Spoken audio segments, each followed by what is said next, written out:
Hi, thanks for joining me. I am Cecilia Manella at Eterna Counselling, and I hop on here every single week and try to share some tips and tricks about mental health wellness. So our theme this month is curiosity, and the last video I shared with you was about being curious about others. So how to engage in your life and being curious about those around you, relationships around you, and how to engage in those external relationships. What I want to talk to you today about is about how to be curious about self. So how to be curious about yourself. So instead of focusing on external relationships, your relationship with yourself is an internal relationship. Now, we often devalue this internal relationship and focus a lot of our energy on the outside relationships. So part of therapy and counseling is really about looking at self and looking at our relationship with ourselves. Now, curiosity with self is probably the most powerful thing you can do. Now, let me tell you why and how to do it. We work through life and we walk through life reacting to everything else around us. So things are happening around us. We have emotions. We interpret those emotions. We give it a story. We give it cognitive meaning. And then we make assumptions and we create expectations and we go through the world this way. We're constantly engaging with our environment. Now, we're meant to be engaging with our environment. So you're actually doing what humans do, right? So we're all meant to be engaging and creating narratives and creating meaning around us. So everything that's happening around us, all of our relationship, all of our experiences are about creating meaning about the world and creating meaning about what it means for us. Now, we don't often promote this idea of being curious with ourselves to create meaning for ourselves in our internal relationship and being curious with ourselves. If anything, we're really hard on ourselves. We will use statements like, I should be doing this, I should have known better, I shoulda. So we should all over ourselves. We look at our life with a ton of regret. What if I'd done this? What if I'd done that? So we beat ourselves up a lot about opportunities we didn't take, things we didn't say, all the things that we didn't do. And we rarely sit in a place of curiosity around asking ourselves, why did I do that? And not in a judgy, again, tone matters. How we speak to others matters, but also how we speak to ourselves actually really matters. If we sit in this place of curiosity and ask ourselves, what informed my decision? Why did I choose to react in this manner? What is it about my history that I bring into this relationship?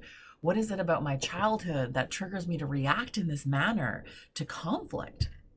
So there's a way to be gentle and loving and curiosity about yourself and asking yourself some questions instead of being really mean to ourselves and just telling ourselves, I need to do better, I need to do better, I need to do this differently. Or what else we do is when we don't get curious, we avoid. We jump into avoidance of not wanting to look at things. In avoidance, we'll blame other people. We will push away from relationships, push away from the relationship from ourselves, and put it in this compartmentalized space, and we put it in a box and we stuff it down somewhere and we keep on stuffing and stuffing and stuffing until everything blows up. Now, that is a reason to be curious with yourself because it is a healthy relationship with yourself. It's a way to engage in a warm, loving manner in the way you speak to yourself and to dive into knowing who you are. I know it sounds really silly to have to dive into knowing who you are, but we don't really have a lot of time for introspection. I want you to think about this. Like our ancestors of hundreds of years ago had a lot of downtime. Like no technology, barely electricity. They worked when the sun was up.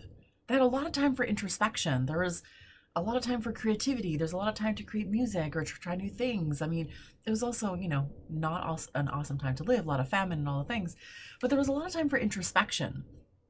There's, we don't have the downtime anymore. And with the lack of downtime means we're actually not spending time being introspective to ourselves, thinking about the world, thinking about how we're showing up.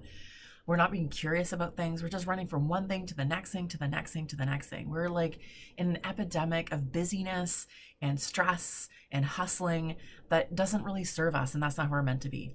Now, the really easy way to be curious with yourself, again, is to journal, is to grab a piece of paper, grab a notebook, grab a journal, and actually write out the questions to yourself, the curiosity questions, and spend some time answering them. Again, not in a judgy way, not in a mean way, not in a self punitive or self-deprecating kind of way, but just being curious. Ask yourself the questions. Why do I behave this way?